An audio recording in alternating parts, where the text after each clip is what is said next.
In my story, it's not symbolized by a lamb, but it's symbolized by a cat.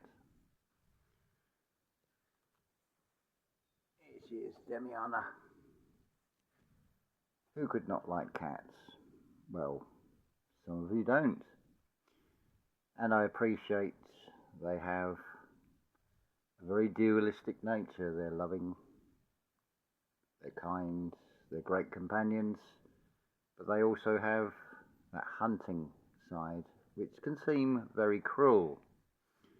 So they are a perfect symbol for this realm, which is very much one of duality. It's been a magical time. Now, I know, because I feel this myself and in various conversations with others, this feeling of the universe is holding us back because something magical is unfolding, which indeed it is.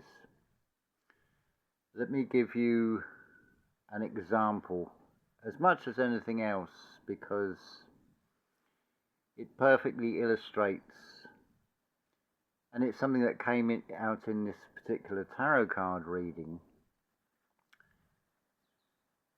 The way it was put is, things just seem to make sense.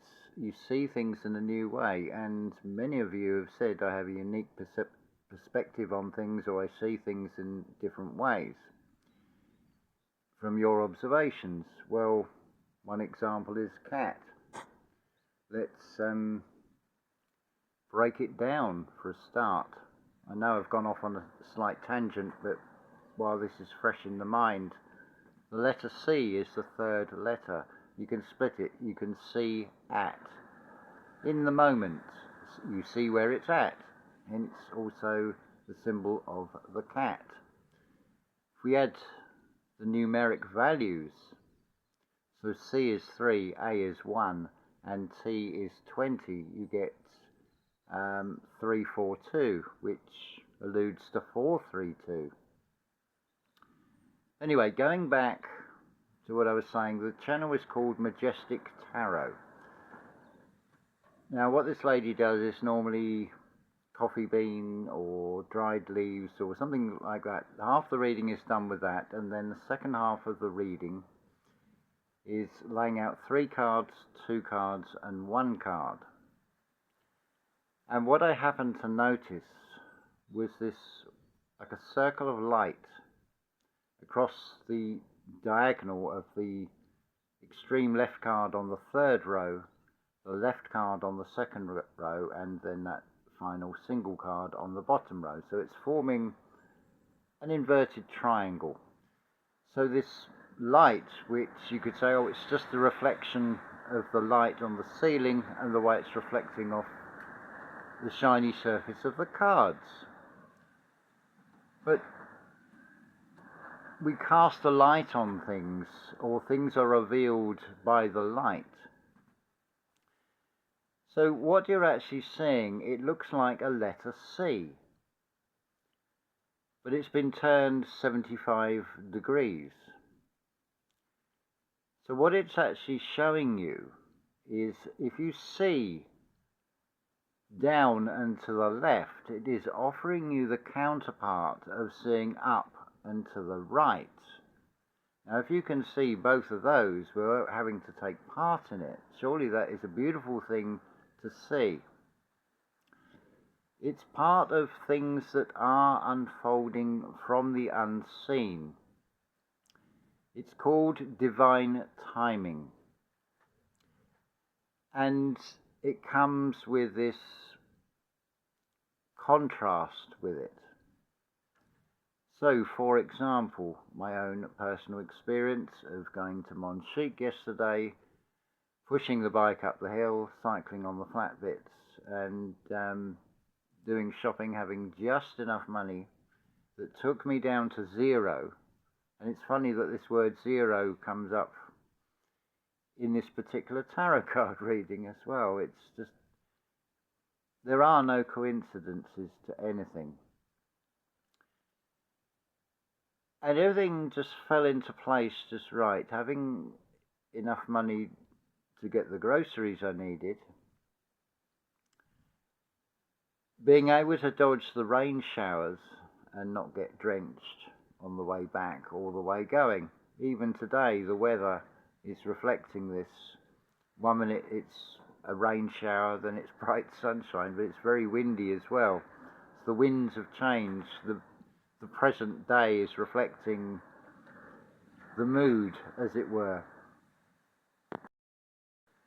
So, while it is also fresh in the mind, a big thank you for the donations, which again shows me contrast. On the one hand, I feel gratitude because I'm showing a vulnerable side that I can't do this without your help at this present time. But the gratitude is balanced with a sort of disappointment. It's like I'd rather people had approached me for these courses that are art-centered and what that reveals. I thought what I will do is do a membership-only series of videos which will go into quite a few things that I'd like to share, and because there is a need for things in this material reality, one of them being finances for certain things. What also comes out of this, I cannot predict, I cannot make anybody donate. It's a big thank you from the bottom of my heart, from the whole of my heart, for your generosity. But I don't want it to continue like that. It just gets me through week to week. I'd rather be giving something back. I'm going to drop a bombshell now. So you might want to sit down for this.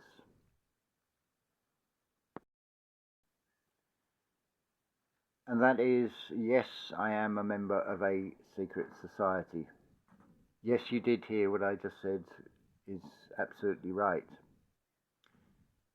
But consider we're in a realm of duality.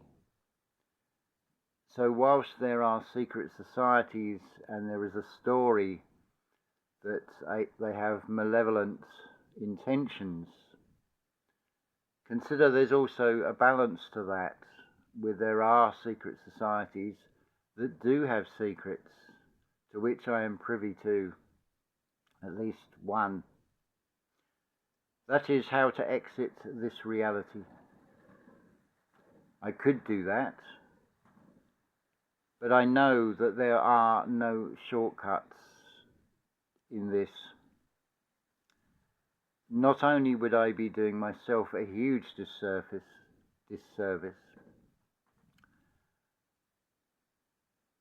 it would have huge ramifications on timelines and things.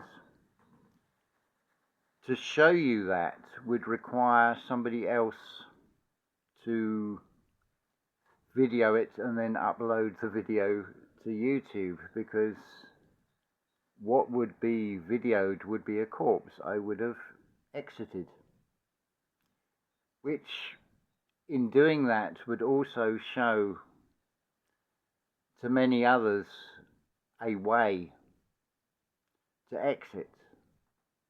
But that would have huge ramifications, and so it's about seeing duality, weighing things up in this reality. I'm here of my choice, because one, I don't want to miss out on all the fun. Two, I can say categorically to you, there is absolutely nothing to fear.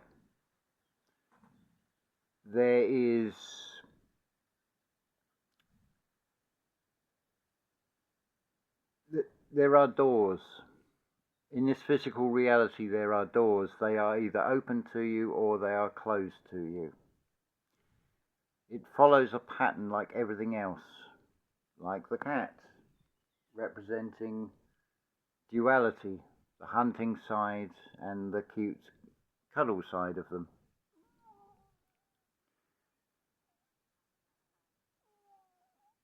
And they're just examples. So whilst I have gratitude for the donations, I have to sit with that discomfort of I'd much rather people would come to me because I can help you find the keys to unlock things inside yourself which will prove to you there is no reason to have any fear about anything.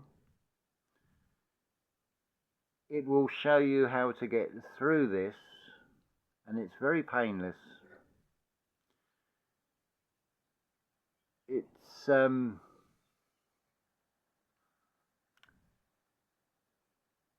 thing to recognize are patterns in this reality. It's something Neville Goddard talks about, the pattern man, for example. Now I can give you something else here which some of you might think, what's he saying? And that is, this image of Jesus Christ is perfectly perfect. But how is it perfect?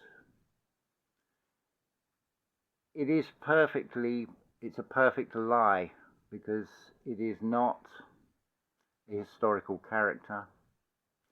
It is not the way it has been told. It is a perfect image that proves if a lie is told often enough, it is taken as fact.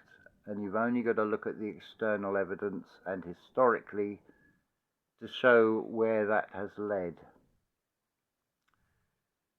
Another thing with this reality, when I'm observing one of the cats bringing in the prey, which it can seem cruel that they play with it and basically kill it slowly. And it's like, just get on with it. I want to hear that crunch of the bones of the skull. Not very pleasant, but it's sitting in the discomfort. Do I interfere with nature? I would suggest look externally for the answer to that one. To keep doing the same thing and expect a different result comes to mind. But you've effectively, because we're on a timeline, have 10 years to get your act together. And this comes back to divine timing. I was led to click on the latest Rudolf Steiner, which led me to look further into this character, Angelus Silesius, born on, would you believe this, the 25th of December in the year 1624, dies on the 9th of July, 1677.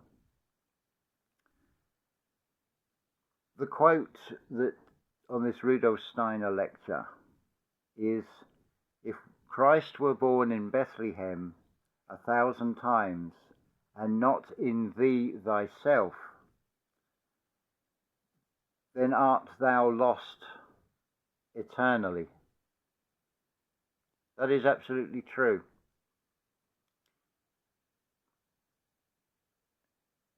I picked out 5 further quotes because they are so profound. So the next one is, do not seek God in outer space. Your heart is the only place in which to meet him face to face. Again, absolutely true. By the will art thou lost, by the will art thou found, by the will art thou free, captive and bound. That may need a little bit of explanation, I feel. By the will art thou free, captive and bound. Does that not show duality? And there is duality in that last word, bound. It can be in the sense of you're tied to something, or it can be the sense in the direction you are going. So you can be free, and you can also be captive. Because if you know how to get out of this reality, but of your own choosing you stay in it, you are also a captive. This is all duality in this realm. Don't try to change one bit of it. There is something far greater that you can do, which comes back to that quote. If Christ were born in Bethlehem 1,000 times, and not in thee thyself, then thou art lost eternally. You want paradise, so this is why I'm giving you 6 of these quotes of Silesius. Paradise is at your own centre. Unless you find it there, there is no way to enter. I am like God, and God like me. I am as large as God, he is as small as I. He cannot above me, nor I beneath him be.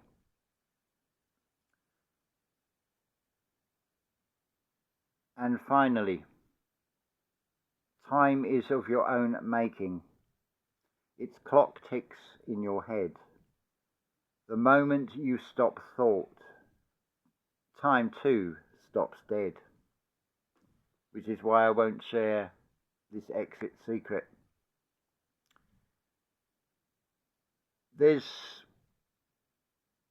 are 2 words, and the answer is actually in just these 2 words. They are alphabet and diet. If you can decode those and you can see those and what they are really showing, it reveals in that there is nothing for you to do externally to try and fix, to try and change, regardless of all the stories you hear. But the one thing I would really strongly suggest that you do is find that Christ within. Because it opens up a way of seeing things in the way the conscious mind cannot even fathom. Subconsciously, I'm reflecting it in what I'm wearing. The outer layer is a neutral grey, because that is what I wish to project most externally, is stay neutral. Below that surface, because we're talking about the material world, so it's done with material, you'll see there is a check pattern, so you'll see there is a pattern. There is contrasts. Then beyond that, the next layer is even darker. And then we move into the unseen if we go into the physical body. So subconsciously, I am reflecting something. But let me put it to you this way, something I was shown. Imagine being in a world where being in forced labour in a gulag would be the most positive experience you could have. It would certainly prove the sort of mentality of you can work your way out of this, because if you work hard enough, maybe you'll get promoted to being one of the ones that carries the corpses away, or maybe you'll become an overseer to make sure the ones beneath you that you now have a sort of control over are working themselves to death in these Siberian salt mines or whatever. I would suggest Siberian, you could spell it CY instead of SI as well. So imagine that is the high point. There's a contrast, there's a C, going back to what was shown in Majestic Tarot with the C formed by the light on those cards, showing the down and to the left without really having to go there, which is showing you the contrast to the up and to the right, which is a metaphor for the alchemical marriage that goes on inside oneself. I've lost my train of thought. That's great, isn't it? That's the way it goes. But the divine timing, well, hopefully it will come back. The way things have just click into place. I'm coming up to an anniversary in 2 days' time, April the 6th. April the 6th to the 9th was a very magical time last year, my arrival. I witnessed things almost immediately after that, what you could class as miracles unfolding and being shown a technique and putting it into practice. And it's really amazing. But we've had this feeling of pause. So how exciting, the anticipation of, and I feel it. And the tarot card reading I listened to on Majestic Tarot actually confirmed this. Oh dear, Eunice is coughing over there. They are molting incredibly at the moment. Oh dear, Eunice. So, if the gulag and forced labour would be the high point, showing one possible trajectory, imagine its counterpart. Now, there is something in this reality called the cosmetic industry, and at a subconscious level, everybody does a kind of cosmetics in what they wear, the image of themselves that they wish to project to the world. Not saying it's good or bad, it's just how it is. But imagine a reality where there is openness and transparency. So you basically create what will be the equivalent of your physical image to the world. The observer will see them as they wish to see you. But of course, if it's possible in that realm to have a negative thought, how your image would reflect that, and you would seem hideous because you've had a hideous thought. That's how different this other reality is. This nemesis system as shown by archaics as opposed to the soul system which we've sort of been captured into.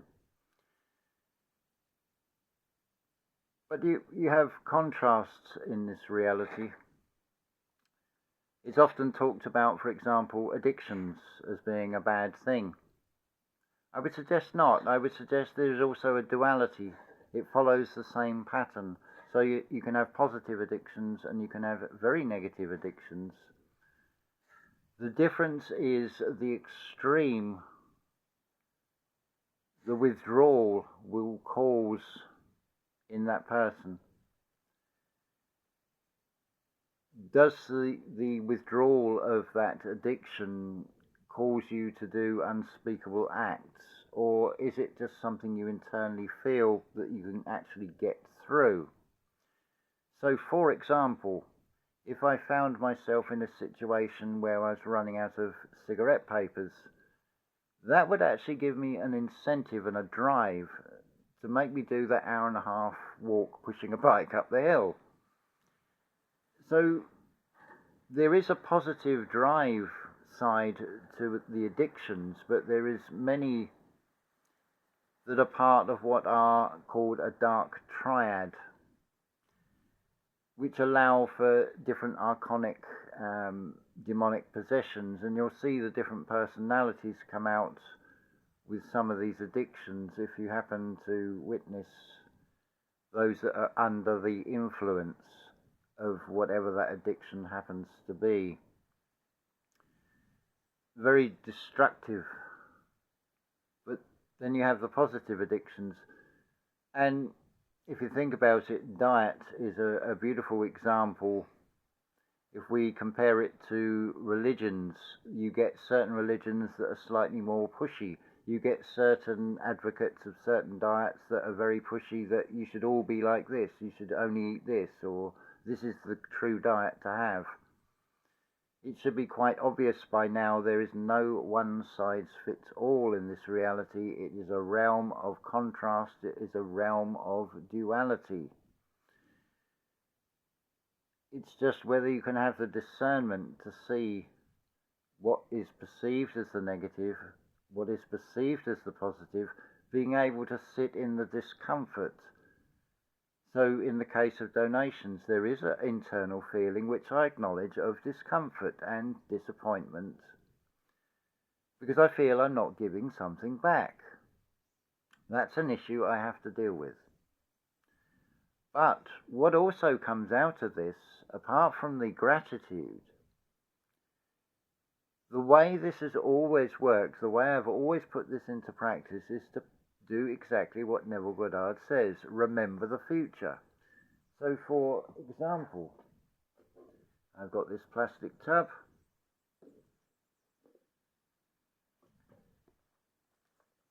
Inside it is a pouch of tobacco, so I vision seeing a new pouch under that. That is what I've got. I did spend some of the donations on tobacco, but I don't see it as a bad thing. And if you go with that we are going to get a new garment, you see, nothing is added and nothing is taken away, applies to this physical reality. So these physical bodies are part of this physical reality. When you separate spirit from matter, they are called remains, because they remain here. Likewise, what follows that pattern are these archonic entities, these disembodied beings, or what Rudolf Steiner would call the retarded spirits. They could only go so far, but they're trying to hold you back. So they're looking for ways to enter through what I would call rabbit holes, any form of escapism which is a blotting out, an attempt at a shortcut, not being able to sit in the discomfort and weigh it up. And it's like, okay, I'm feeling this, but I'm glad I'm feeling this, because I have the comparison in this realm with this perceived duality, that I can see the contrast. I can feel the pleasure side, because I've already experienced the pain side. It's always through what are perceived as the negatives, the mistakes, that we actually learn from. So embrace the negatives and know that once you get that center balance, things will start to unlock, which is what the courses that I invite you to try are really all about. It's to give you the self-empowerment. So again, duality. Let's take the term gatekeeper. Well, if there is a gatekeeper in the negative sense, would there not be a gatekeeper in the positive sense? But who is the gatekeeper? It's your own mind, what you will accept as possible as much as what you'll accept as impossible. And it requires penetrating the different layers. So another example of this would be in the film Ghost with Patrick Swayze and Whoopi Goldberg. Whoopi Goldberg, if I remember correctly, is a fake sort of medium, but then she does get a real ghost, which there's a sort of legal analogy in, appears lost at sea, dead, because as a ghost, this character is it looks the same world, but he's got to learn to interact with it in a very new way. And he's found Whoopi Goldberg. Then when we move to the scene where she's got this check in her hand for, I forget, it's an awful high figure. And she's been told she's got to hand it over to this nunnery as a donation. There's a sort of an implication there that the material wealth will go to Rome, as it were, and you're not going to be able to change that. But if you look at the different levels of that scene, you've got Whoopi Goldberg with a false smile, and she's holding the check out, but she's gripping it. She doesn't want to let go of it. And you can almost empathize with somebody who's been in poverty and now they've got this money and it's like, oh, I could improve my life. To which a lot of people would go to the next level and say, no, you've got to do the right thing, give the money to the church. But then when you go a layer below that and you start looking into some questionable things about the church, now which is the right and which is the wrong decision of those two? Is one any better than the other? Is that not a perfect analogy of duality being shown in a very subtle way, with a secondary message implied into that as well? I think that's covered as much as there's loads more. There's loads more to come. But this is now, what, up to 31 minutes. So I'm going to end here. I just thought I'd just impart that. And I invite you to try the courses as much as anything else. I've got to go back to show the vulnerable side again of I've got enough to get through this next week. But divine timing, I had to know where I've had one donation that at least took me from zero. So that's a good start. So it's back to visioning. But I have a beautiful foundation on which to build. That is internal feeling, which that tarot card reading from Majestic Tarot actually proved. Because what was shown in that reading, what has become manifest in this physical material reality was 100%. What hasn't become materially manifest in this reality, it was confirming what I already feel inside. That's how to get through this. Self-belief and seeing it to the end. Because there is nothing to concern yourself about. There is nothing to be fearful of. Once you see this, you know how things are going to go. I've said it on video before. You're going to Mary Celeste out of this reality. It'll be a very painless transition. It will feel strange. I'll talk about more on that from my own experience of it in the next video, because this has gone on even longer now. So as always, unconditional love to you all.